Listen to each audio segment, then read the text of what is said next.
A long silence followed. The boys could hear the trickle of the stream beyond the hole in the wall.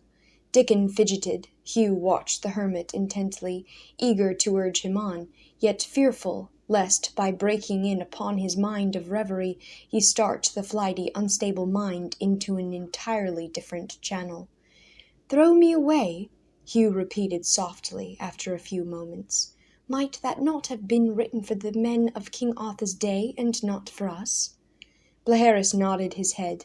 "Those words have meaning for all time, like all great words. King Arthur read them all right, for himself. For me they have perchance a different meaning, and for you, take heed, boy, that you read them aright." To Dickon this conversation made no sense whatsoever, and he was growing restless. Those two could moon around and get emotional over an old black sword, but as for him, he wanted to look in at that passageway. He moved over to the huge aumbrey and was about to go through the doors when a long, strong arm caught him by the shoulder and flung him back against the wall. The hermit, his eyes blazing again, had evidently not been as oblivious to Dickon's thought and actions as he had appeared to be. "Stand back!" he cried harshly. "Who gave thee permission to tread my secret way? I tell thee it is mine, and thou shalt not enter it until I bid thee." "But Master Bleharis," said Hugh, touching his arm gently, and making unmistakable motions to Dickon from behind the old man's back to hold his tongue, "we are in the mystery too. We found this treasure vault, maybe before you did. At least Dickon found it, and brought me here. We be searchers too." "True," agreed the hermit, mollified. "How did you get in?" He eyed Dickon keenly, but no longer with anger. "From the moor, a cleft near the old north gate. But you couldn't get in or out that way. You are too big." Dickon laughed as he said it.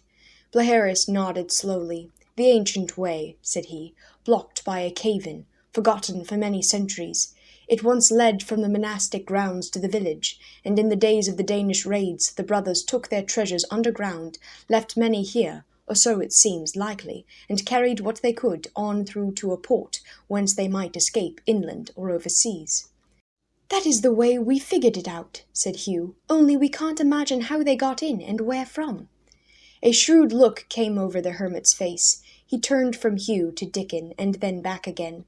"How know I that yon oblate is worthy of trust? As for thee, there is something about thee that makes me sure." "We be sworn brothers," said Hugh proudly. "It was here, in this very spot, beside the jewelled altar, that we mingled our blood and swore that we would be true brothers in all things, until the end of our lives." "The jewelled altar? I had forgotten. Show me." The old man's interest swung off to another turning again. Hugh and Dickon opened the chest where they had left it, and drew forth the portable altar with its gold base and marble top, and the large shining blue sapphire set in the centre of it. Bleharis looked long and appraisingly at it, touched it reverently with his strong fingers, and then spoke. "Aye, it is here the day Excalibur led me to this place. I remember now, St. David's altar, given him by the Patriarch of Jerusalem. It floated across the seas, men say, straight to our Avalon, drawn as by a lodestone to the sacredest spot in England. For a long time the brothers used it in their services for the dying, and then it was lost. How came you upon it, boy?" He turned to Dickon again. "It was here, right in this treasure vault, when I first got in and explored this place." "Then there may well be other things hidden. The other thing most holy of all." The old man caught up the sword again, which he had left standing in a corner while they had talked. "'Tis a good notion, truly, to swear brotherhood. Now, by this sword of mystery and magic, King Arthur's sword Excalibur, let us three swear that we will not speak of this thing, nor cease to seek till we have found the Grail, the Holy Cup, if so be it still rests hidden in our Glaston." It was a solemn moment. Bleharis thrust the mighty blade into Hugh's hands. "Take it," said he. "Swear by it. Secrecy, brotherhood, the sword, and the quest, forever and ever." Dickon, as well as Hugh, must hold the sword and repeat the words. Then Bleharis laid Excalibur gently down, walked to the aumbrey, and threw open the doors. The two boys stepped eagerly forward. Now, at last, the mystery of the hidden passage would be laid bare.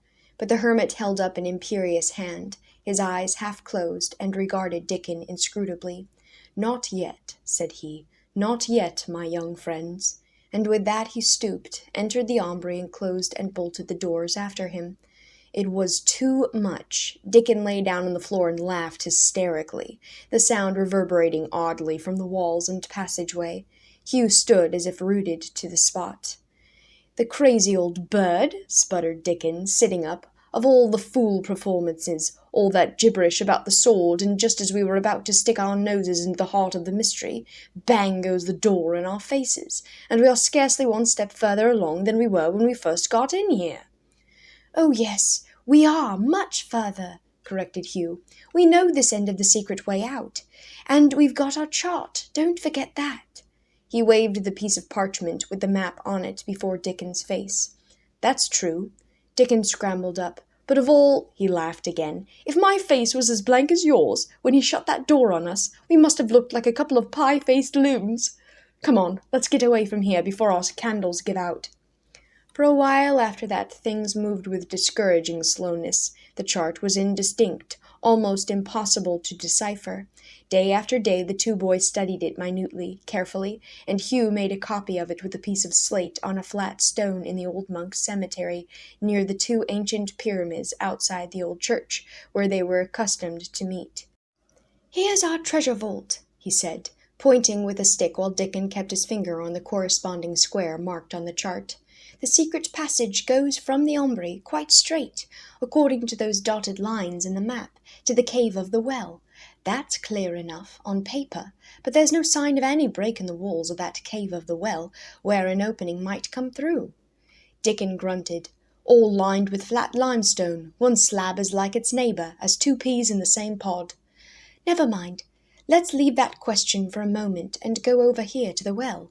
See, here is the well, marked on the chart with an arch over it, and something that might mean a stairway to the left behind it. The Latin is rubbed out, so I can't read it. And then, over here are the words, Old Church. Dickon, I think there must be stairs up from the cave of the well to St. Joseph's Chapel." The next time they went down into the underground vault, they climbed at once through the hole in the treasure chamber to the stream bed, and thence, crawling along with more certainty now that the way had become familiar, came directly into the cave of the well. They scrutinized the walls once again, always hoping that the flat limestones that lined it would give some indication somewhere of a break or hidden doorway. "The passageway from the aumbry, the way Blaheris came, must open out into this cave," Hugh said, for the 100th time. "Maybe not," said Dickon. "For all we know, it may lead back through the marshes to the Beckery and the hermit himself." "But the chart indicates a line straight from the treasure chamber here, and up and out by a stairway to the old church. At least it looks that way." The two boys climbed behind the arch over the well. To the right was the trickling stream coming through the overflow drain from Blood Spring, which they had climbed before. They turned to the left. Here the wall was irregular and unlined, the natural rock substance of the cave. Holding their candle high, they peered about and soon made out a darker recess behind a jutting promontory. With hearts beating high, they soon found it to be indeed the entrance to another passageway, high and broad and definitely man-made. They entered, followed it a few yards, and came upon a stairway, rough-hewn out of the rock substance, broken and worn away in places, but still firm and whole enough for them to mount without difficulty. It led upward at a slight curve, and came to an end abruptly under what was very evidently a trap-door, large, heavy, sunk solidly into the walls on either side. Dickon handed the candle to Hugh and pushed with all his might. The door gave no evidence at all of yielding. They found a rough place in the wall where they could wedge the candle so that it would be held upright. Then they both pushed against the door with straining shoulders. Useless, not so much as a crack did the great door open. "Only Blaheris himself could move that," declared Dickon, panting after a final effort. "Well, then, it's back to Blaheris we go," asserted Hugh, picking up the candle. "There's no use trying any further at this end unless we have him with us. If we can only keep his mind on the fact that we three are bound together now in our search, maybe we can get him to show us the rest of the puzzle down here himself." Dickon grunted disgustedly. "Seems to me," said he, as they emerged again into the cave of the well, "that every place we go, we come flat up against Master Blaharis, and he's crazy as a hoot owl, and can't be counted on to stay in the same mood, or on the same subject for 15 minutes, on a stretch. So—" "But he's a grand old minstrel anyhow," Hugh interrupted, "and I like him." "Well, why don't you go over to Beckery without me?" suggested Dickon. "You seem to have a good effect on him, and maybe he would talk more to the point if I wasn't there to get his old wits all bothered. And if you're not afraid—" "Oh, no, I'm not afraid." So Hugh began going to Beckery alone.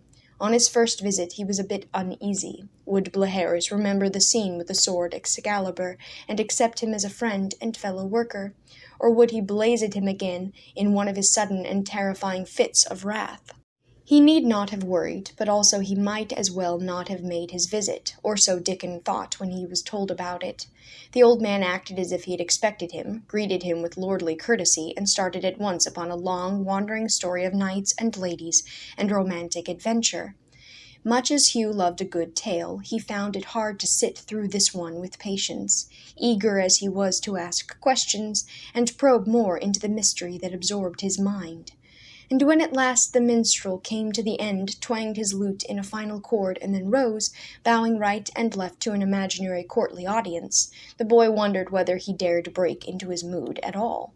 Somewhat hesitantly he began, "Master Blaharis, you remember Excalibur? You left it in the treasure vault after we three, you and Dickon and I, had made a solemn pact together to go on searching." The old man's brows darkened, then cleared.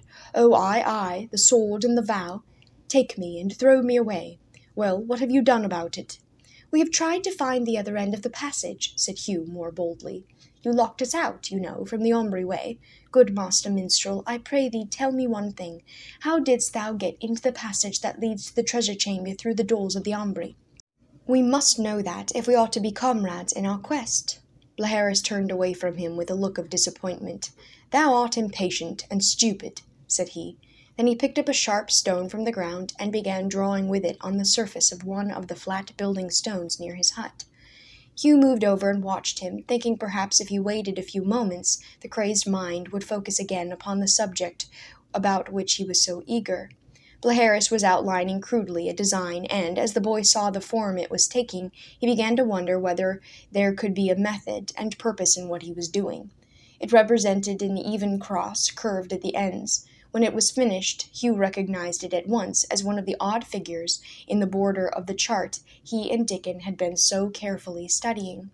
He raised his eyes questioningly to the hermit's face. "Search for that," said Blaharis quietly. There was no sign of madness in his face at the moment. He looked kind and wise. "Search diligently, Hugh, lad. You will find the passage, but it is empty. Nevertheless seek for yourself in your own way. The words on the sword Excalibur, dost remember, lad? Take me? We have taken it, we three, thou and I and yon round-faced oblate Dickon. We have taken upon us the sword and the quest, but we must each one seek in his own way, and perchance throw away all that we find at the last. There is something that whispers to me thou art not following faithfully thy way. But mark now, the clue, a fresh clue to their young eyes. Across, even, the ends curved outward. Where that leads, thee follow."